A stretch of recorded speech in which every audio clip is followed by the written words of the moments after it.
UK-France migrant return deal begins amid political and legal scrutiny. Prime Minister Sir Keir Starmer's new one-in, one-out migrant return deal with France is set to begin on Tuesday, with detentions of small boat arrivals expected to start within days. The agreement, approved by the European Commission, allows Britain to return illegal Channel migrants to France in exchange for accepting an equal number of asylum seekers who have ties to the UK. Under the pilot scheme, adults arriving in small boats whose asylum claims are deemed inadmissible can be returned to France.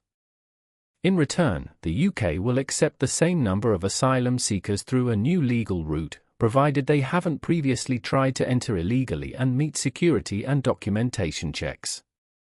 The pilot will run until June 2026 and initially allow 50 returns per week, a number the government hopes to increase if successful.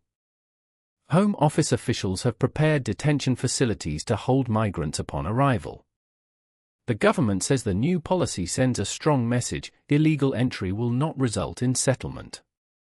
Prime Minister Starmer called the agreement the product of serious diplomacy delivering real results, and pledged to restore order at Britain's borders. However, critics argue the deal doesn't go far enough. With over 25,000 people crossing the Channel so far this year, a 49% rise compared to the same period in 2024, opposition parties and refugee charities say the return limit of 50 people weekly is insufficient. They also urge the government to expand safe and legal asylum routes instead of focusing solely on enforcement.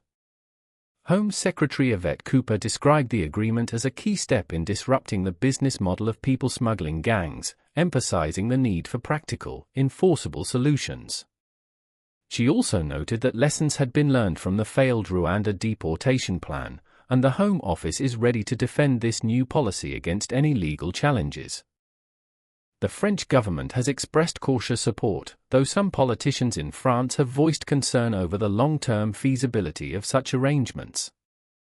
Meanwhile, refugee organizations in the UK remain wary, warning of potential human rights issues if vulnerable people are detained and removed without thorough consideration. As 2025 shapes up to be a record year for crossings, this deal marks a major moment in the UK's post-Brexit migration policy. Whether it succeeds in deterring illegal crossings or simply shifts the problem remains to be seen.